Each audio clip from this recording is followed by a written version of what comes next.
So, understanding the yoga of stress, health, and wealth is the lesson really of this module. There is not going to be too much other than the live streams and this particular video because we're still playing catch up, some of us. I know in the summertime, I've been getting little private notes. I haven't quite got to this or that, and feeling that people are behind, but there is no behind in this. What we were trying to do is through 8 weeks sort of coach ourselves into better behaviors. And probably the biggest lesson we can learn is where we got ourselves stuck. So even if we're only, getting to this way after the 8 week live time, maybe it's even late fall or winter, and you're finally getting to this module. I want you to understand, even if you're reviewing it, to remind yourself that yoga is a process, it's a practice. It's not about achieving this such and such goal. It's about really this module, understanding the yoga of stress, health, and wealth in your life. Because right down at that root, we really want to understand how we can feel safe. Now, I'm not going to go over my specific credentials really, but basically I have this slide in here when I give presentations. This particular presentation I'm using is one that I gave in conjunct to Elite Wellness, working in the corporate environment. But, sometimes our jobs are being the CEO of our homes. Definitely our jobs, no matter whether we're CEO out in the field, in the corporation, or in our homes, is being CEO of our life. So what exactly is stress? Stress itself is a signal that there is resistance to flow, a lack of ease, a potential for disease to be persistent in the body. And that's really why I moved into using yoga, now probably clinically, around 2000, 2001 is really when I started to bring it in clinically, because I had my own help with my own stress, physical stuff, emotional stuff with pregnancy, as well as just dealing with, the work of being a new mom and moving into different ways to do my role, especially as a physical therapist. I had moved from having one mindset of what I was going to do professionally, and then along comes this baby and family, and my priorities change. Now, this link here is a really great lesson on how stress affects your brain and why we might use some of the practice tools that we've already used so well in managing that.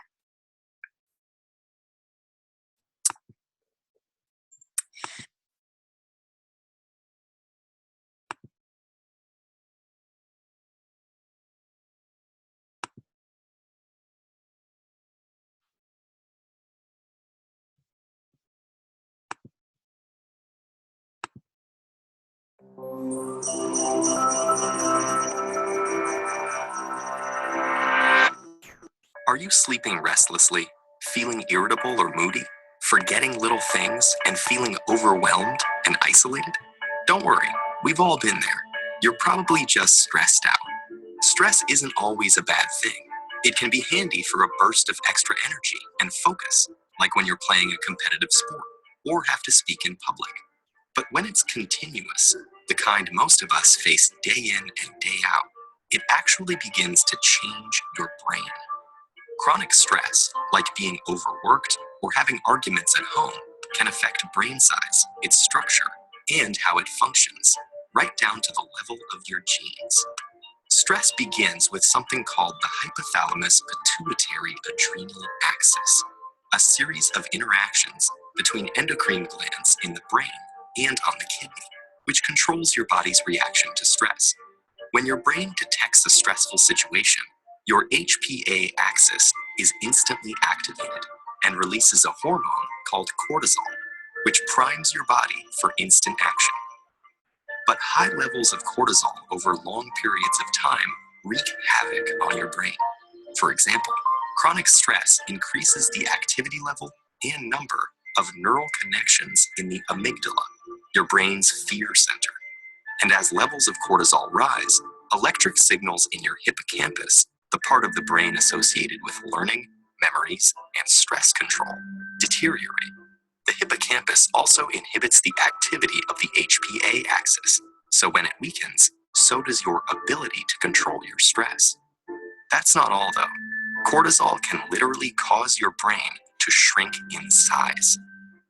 Too much of it results in the loss of synaptic connections between neurons and the shrinking of your prefrontal cortex, the part of your brain that regulates behaviors like concentration, decision-making, judgment, and social interaction. It also leads to fewer new brain cells being made in the hippocampus.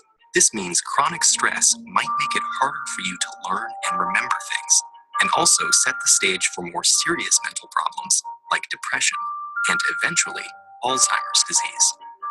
The effects of stress may filter right down to your brain's DNA. An experiment showed that the amount of nurturing a mother rat provides its newborn baby plays a part in determining how that baby responds to stress later in life. The pups of nurturing moms turned out less sensitive to stress because their brains developed more cortisol receptors, which stick to cortisol and dampen the stress response. The pups of negligent moms had the opposite outcome, and so became more sensitive to stress throughout life. These are considered epigenetic changes, meaning that they affect which genes are expressed without directly changing the genetic code. And these changes can be reversed if the moms are swapped. But there's a surprising result. The epigenetic changes caused by one single mother rat were passed down to many generations of rats after her. In other words, the results of these actions were inherited. It's not all bad news, though. There are many ways to reverse what cortisol does to your stressed brain. The most powerful weapons are exercise and meditation, which involves breathing deeply and being aware and focused on your surroundings. Both of these activities decrease your stress and increase the size of the hippocampus, thereby improving your memory. So don't feel defeated by the pressures of daily life. Get in control of your stress before it takes control of you.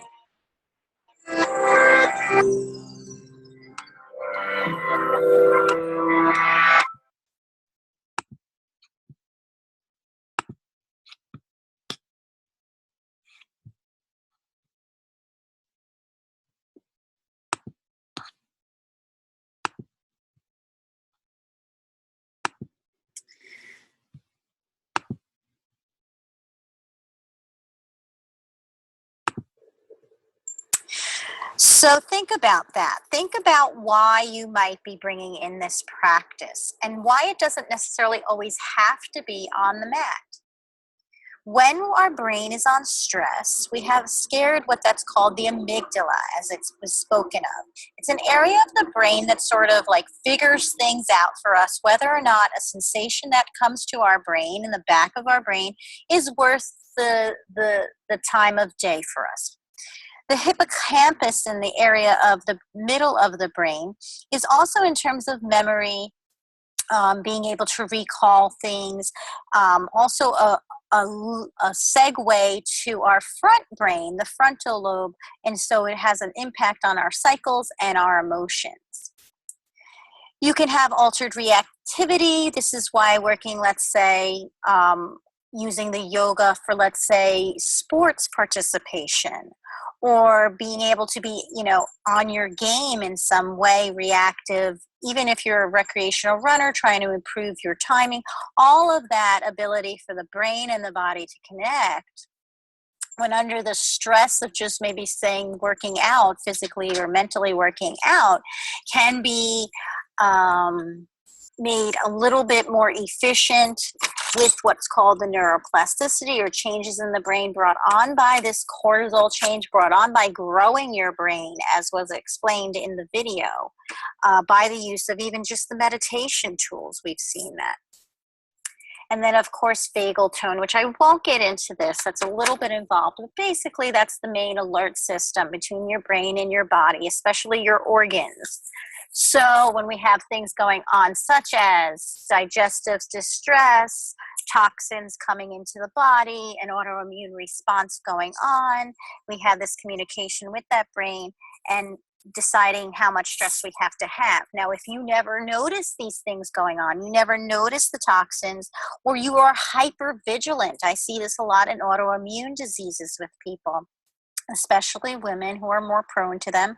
They become so hyper vigilant at the head scared amygdala that they're actually causing physical, more autoimmune like reactions to things that should only be maybe a little bit of a minor inconvenience, as well as vice versa, becoming extra sensitive in general because of things such as leaky gut or allergens kind of leaving and getting into the bloodstream when they should have been taken out in the bowels or urination.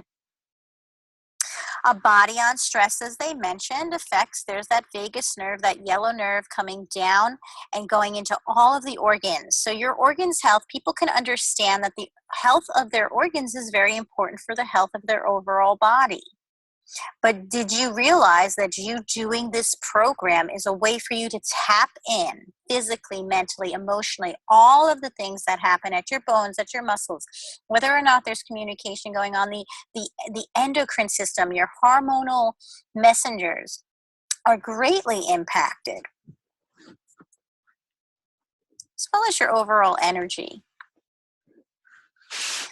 Now, just at the brain level, being able to understand when we do the off the mat practices. So on the mat practices, it's pretty obvious we're working muscles and bones, but when we're able to control our breathing to be more of a calm, long, smooth exhale, we're actually telling our brain that this stress coming into our physical body is not a stress that's going to be an impact on our ability to survive or not use our energy. So we're being able to communicate. We have enough oxygen. Our heart is beating enough to get things around. That we when we're making that mind body connection. But off the mat, when we're just doing those quiet practices of literally causing the vagus nerve changes, the chemical reactions, the cortisol to stop being produced because the body is more quiet, as we focus on being able to really cut out the extras that we don't need, like in that right picture, right? All of that stuff going on, and we get to have our little cleaning crew go in. And then we can actually switch over to that parasympathetic response, which is the only nervous system response that actually lets us use the stuff we put in our mouth and get rid of the stuff we don't need. So you can have a wonderfully organic meal, but if you're constantly on a stress response, you will not process and get the nutrition out of that meal that you might have otherwise thought was happening just by eating it or taking it in. So a lot of people who are eating and looking on their iPhone and doing all these other things, they're in a meditative state of being absent in the awareness of that, mindful eating process. And so using the yoga to train yourself to pay attention and be mindful of seemingly mundane little things is actually going to help you when you eat. Be very aware there. When you are in a meeting with someone, be very aware, be able to understand the subtleties of their body language. 80% of our communication is a nonverbal communication. So this goes across your success always, not only just in your body, but in your success out in your life. So there are several brain games that I've introduced to you so far during this course and during this lecture.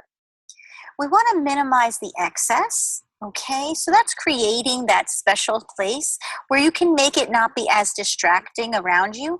But with practice, I want you to journal and see if you're getting better yet at being able to bring on your own calm despite the chaos outside, because we're learning that pratyahara practice, right? That withdrawal of the senses and that breathing through the pranayama, focusing on that pranayama, that breathing, where it's actually a practice in that pratyahara limb. Okay, so the breathing and the pratyahara bridge that physical work of the asana with the meditative work of dharana and dhyana. We want to feel safe. We want to get safe in our body. That's why I'm stressing on the physical poses. Look for that grounding and stability. Okay. It's also why we want to be working in a place where we feel like we can let our guard down. That's why some people like some of these home practices that I'm offering versus coming to a group class. They just don't feel comfortable enough to let their guard down yet.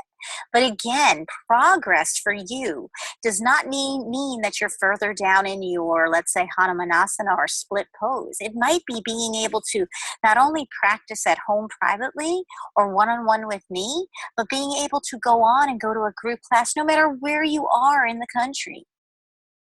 Whatever style there is, you're fine. Matching the challenge. Again, mentally matching the challenge with the physicality of it. So some people are able to get really, really into their physical workouts. We might see that in the hot yoga or the fast vinyasa flows, where they're almost taken away by that movement in the body. They also like to maybe challenge themselves mentally to see if they can, maybe I was going to say attack, but maybe push themselves to the limit on being able to hold poses or hold their breath even, which isn't necessarily the healthy way to go into your yoga, but it creates your own type of challenge. So maybe you'd want to go into matching the challenge and then calming your mind while doing something such as holding poses or picking several longer held poses versus 24 or 25 vinyasa flows. And then, of course, the concept of surrender and go with the flow that's inherent in yoga. You're training yourself from movement to flow. And that's why we like things such as vinyasa. But you're also surrendering and allowing your mind to flow, to let the thoughts come. So when you're in a power held pose and you're feeling all of that distraction, where does your brain go? Are you allowed to see yourself say to yourself in your internal dialogue, you can't do this. This is too hard. And yet also come back in loving kindness and use your ahimsa from your yama practice to love and loving kindness talk yourself out of maybe self-defeating or self-sabotaging behaviors. And it doesn't have to be, again, on the mat. You can take that yoga skill off the mat and use it when you want to have that second cookie. Enjoy that first cookie, really be present, but then stop and move on and go.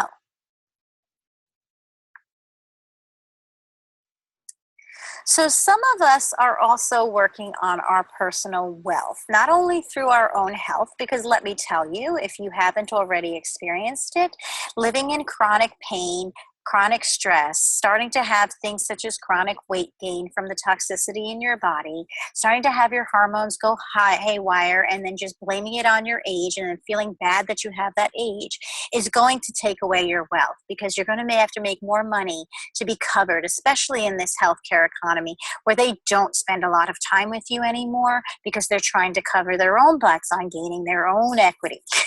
But just in the concept of another aspect, which is your purpose. So on my system, I work with purpose as being one of the catalysts to personal integrity. Whenever definitely an ability to have power to make change, but definitely to have a foundation of holistic health. Because if you don't feel safe in, let's say, your ability to clothe yourself, to house yourself, to eat, sustainable food, there's going to be risks to the ability to mitigate chronic stress. And so I love this little meme from Yannick Silver. Your business is your artistic canvas to creatively merge your head and your heart. Because if you're going to work, okay, so if you're going to get on your mat and you're going to work, that's your business at the time. It's the same way as saying I'm your role as mom and needing to take care of the kids and get everybody to where they're at. That's your business at the time, as well as being the CEO or the head leader in your company, or just having your role at wherever you work, whether you own the business or not. It's your business to get your work done in an effective and efficient and healthy way. Yoga can teach you that. It's teaching you how to bring the things you physically do in the world with what's going on in your mental mind. Of course, corporate wellness is always nice, bringing in those principles I spoke about. But if you don't have a corporate wellness program, or if you say you are working in the house, you're more of a stay-at-home mom or dad, You need to develop that corporate wellness program as a priority in your home life for the same reasons that corporations need to have a public health advocate or meditation coach for the office. It gets everyone on board when you are on board with yourself. You're able to communicate better, as we said. You're able to be present in doing your job role. I don't know if you've ever seen that commercial, and it's for one of the medication. I think it's NyQuil or something, where the parent comes in and looks at their little like baby, and they're like, "Sorry, Jane, I can't work today. I'm not feeling well." And the little like 1-year-old toddler's like, "What? Like, I need you," right? So it's very, very important. As much as you think everyone needs you, the reality is they could do a little bit more on their own, or you can manage their time, the downtime that you have, not caring for them in a little better way. And your own sense of corporate wellness, whether you're in the home or out of the home, needs to become a priority, whether it's 5 minutes sitting in the staff room and doing some breathing, or getting out your mat on a lunch hour, or even going for a Zen walk. You can bring this yoga, but you need to train. You need to set yourself on ritual. You need to learn how to discipline yourself. You need to learn how to be uncomfortable in your physical body. You need to learn how to be uncomfortable in your mental body. And then you need to learn how to bring peace of mind to yourself despite those discomforts. So then change the process that's happening within you about the. When we talked about this benefits of training, right? I do want to mention that yoga, in particular mindfulness studies, has been shown to help with cancer, heart disease, osteoarthritis, anxiety, addiction, depression, and anger. It's also physically been helped to change biomarkers in hypertension, in obesity, in even recurrence in breast cancer and other disease. So we're really talking about something here where it's not even about you, but it's about a public health decision. It's about a family health decision by you doing this work. So how can we bring the yoga off the mat and make it really happen? That's really what I want you to do this week. I want you to try, and I would love if you post for me how you're doing this. How are you practicing gratitude as an attitude off your mat when you're not listening to me? How are you practicing abundance and spirituality?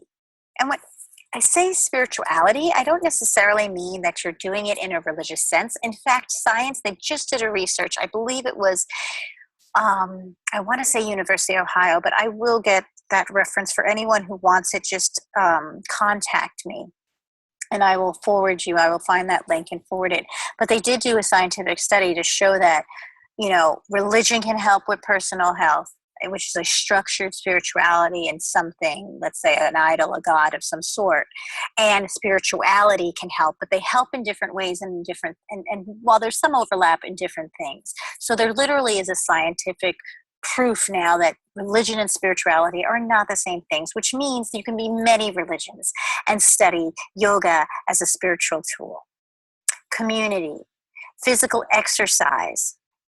How are you doing the physical exercise? Are you doing the physical asana, or did you choose to do something else this week? I want you to note that. I want you to connect doing these things a little bit every day. I need you to work really hard this module on really shaking out some of the cobwebs that might have dragged you back the last few lessons.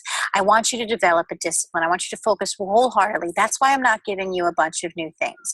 I want you to focus wholeheartedly on whatever you have to do to build the discipline. Do you need to start on over and start from lesson 1 and take out that PDF or take out whatever it was that I suggested you to do and do it, and do it. You have 7 days. You have 7 days to develop your discipline.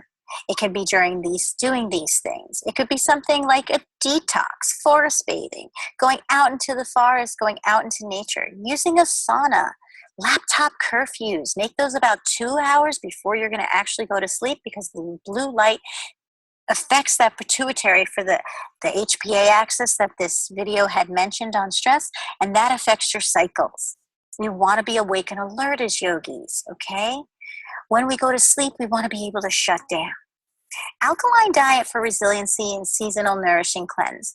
Now, in one of the later lessons, I'm going to be talking about a sattva diet, or what we call as the gunas, in terms of energies of our foods, energies of the things we're bringing into our body, and energies of what we're releasing and who we are in our constitution. It's not going to get in very involved, but one of the things that I know you might hear is about an alkaline diet. And really, I'm going to leave it at that at this point. You can look up alkaline diet, but it seems to show studies on helping with resiliency. A seasonal nourishing cleanse, again, not to take things out of your diet without, think of it as giving yourself stuff that you know you should have, such as that, greens, a little bit more greens added. Bring it in and make a sauce out of it. I just made some like baby food looking sauce for my niece with peas. She didn't want it. So I took the peas and I made it the sauce for my pasta. I mean, you can get highly creative, and then we're working on that cleanliness and the principles and niyama of, a little bit of self-reflection and action. We're looking at maybe Santosha, just being content with doing things a different way that aren't always comfortable. Regular mental exercises to discipline the monkey mind. You have a few resources on just more meditative, more contemplative things. We're going to also have some more by the end of this whole training that you can keep on your computer or download maybe to your Dropbox or some online cloud, so you can always have it on your phone. So let me hear how you're doing this. How are you bringing meditation, concentration, and productivity off the mat and into your world? How are you doing that yoga off the mat? Sometimes you might see me hashtag on social media as YOTM, and that's what I'm meaning, yoga off the mat. How are you practicing detachment this week? How are you becoming the object of your attention? How are you doing an energetic tune-up for yourself? These are all the things that the soft practices can give you. How are you bringing that over into your world? And for some extra support, I will also be putting this in the posts for the week. If you didn't quite see that post for the week, we have the Mindfulness Awareness Research Center, which is really great. And I love Insight Meditation app. You can use those to keep track. There's a journal on there. You can also meditate and contemplate and do reflective prayer with people all over the world at the same time. You can know where they are and that they get group community support. So I'm basically wishing for you to get that support. Join me on my Facebook pages. Join me on my, contact me on my website. If you need some more one-to-one clinical and social support. But let's get really busy this week on seriously taking this as an important priority in your life, okay? Let's really cut the crap and get to this a little bit every day. Make a promise for 1 minute, 3 minutes, 5 minutes, 20 minutes, whatever it is you think you will not go back on your word for. Okay? All right, guys. So thank you so much. And I will be seeing you on the live streams. Take care.